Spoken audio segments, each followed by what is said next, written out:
Here with the first period, Ken Wilson.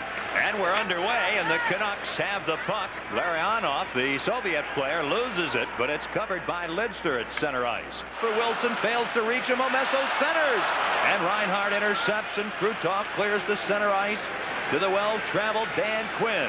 Canucks are changing. Quinn pretty much alone. Now Plavsic moves in. The former Blues player shoots and scores. Oh, how about that? Adrian Plavsic back with the Canucks here in St. Louis.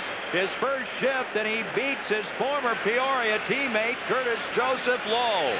And Plavsic has his first NHL goal with that shot at 1:58 of the first period. That shot beat Joseph stick side. Not a great goal. And Adrian Plavsic, who the Blues thought highly of.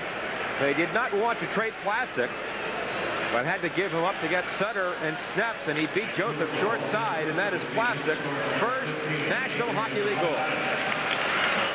Here come the Canucks to center ice. Larionov, the Soviet, in around. One man lost it. Now McBain a shot. That's off a leg and wide. Puck cleared ahead, not out, kept in by Greg Adams. His shot, rebound, they score! On the rebound, the Canucks take a 2-1 lead as Larionov scores over Curtis Joseph. That one wasn't all that different looking than the Peter Zezel goal. Igor Larionov gets the goal. Down making a pad save on the shot from straightaway was Joseph, and there was plenty of net for the Soviet player. And for Larionov, his third goal in the last 15 games. So he hasn't done much scoring. The other Soviet, Vladimir Krutov, has only one goal in the last 11 games. So the Canucks lead it 2-1.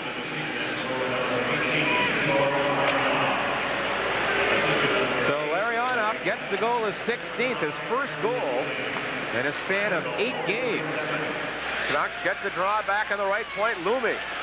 Now for Bradley on the right wing side. He works in. Bump by Mahar. Back to Lumme on the right point. Left point for Reinhardt. Back for Lumme. A shot. They score! Tipped in, I believe, by Brian Bradley. And the Canucks score 60 seconds into a Zezel penalty and lead 3-2.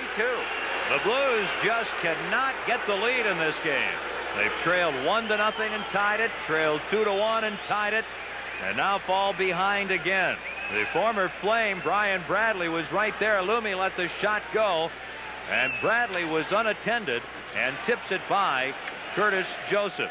Brian Bradley breaks the 2-2 tie with that tip in, his 18th goal of the season. He had 18 goals a season ago. And that's exactly what a tip-in or a deflection is supposed to look like. All kinds of great races going on around the league. Blues control the face-off in their own end, clear the puck out. Linden for the Canucks at center ice. Their big youngster moves in and he scores! And the Blues say he kicked it in. He couldn't get the shot. Seemed to direct it in with his skate.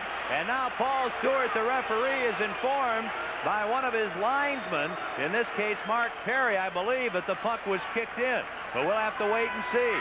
Now Stewart saying no, it wasn't kicked in. And then the puck was able to trickle by Joseph. I'm not sure where it got its energy to go into the goal. Well, we'll get another look at it as Linden worked around the defense and fanned on it. And then he just missed it. And he did not kick it in. It was a good call by Paul Stewart. He fanned on his original shot. It was like a change-up, and it just trickled by Joseph. Well, I think lost the shot in Linden's skate, but it never hit the skate. Linden gets his 20th of the season at 17:07, and it isn't over yet. Two defensemen inside the St. Louis blue line. They're ready to drop the puck, and they do. It's kicked back to the left point. Reinhardt, a wrist shot off Paul Cavallini into the corner. Now the puck behind the net. Quinn centers. Linden has it bounce over his stick. It's loose. He scores! The Canucks score on Igor Larionov. Backhand shot from the slot. And the Canucks, who have played well, tie it with only 22 seconds to go in the third period as they pull their goalie for an extra attacker, a bouncing puck, and the Soviet player Igor Larionov is able to backhand it by a startled Curtis Joseph, and we're tied again 5-5. Well, the Blues won the draw but could not clear it. Reinhardt's shot from the point was tipped wide, and then the puck came behind the goal to Linden. He did a smart thing. He just put the puck in front. Linden got it in front, and then Larionov, out of nowhere, a backhander. And Joseph went down, but he was screened and went through his legs. And that ties the game. Linden got it in front, and Larionov came out of a opening on the far side, so it's 5-5.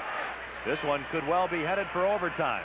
Up to Bradley at center ice to Sandlack. Poke check, loose puck, 3 seconds to go. Lumme trying to move in front. He's checked, and that'll do it for the third period. The Canucks score a goal after pulling the goalie to tie it at 5, and we're headed for overtime here at the arena. This is St. Louis Blues hockey. And the tying goal, Larionov from Linden and Quinn at 1938.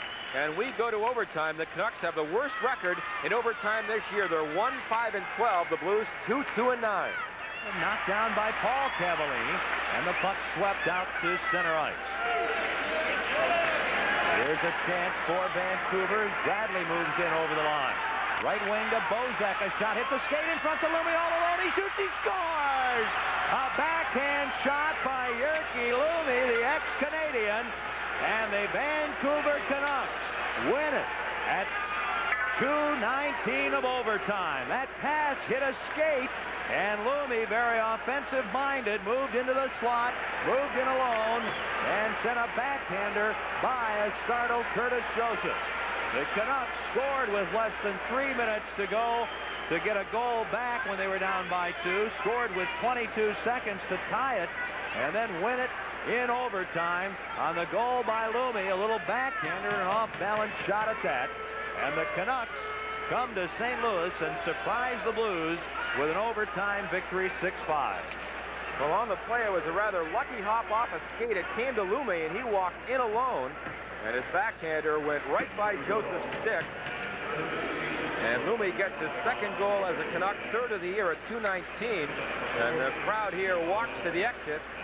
And they are stunned here.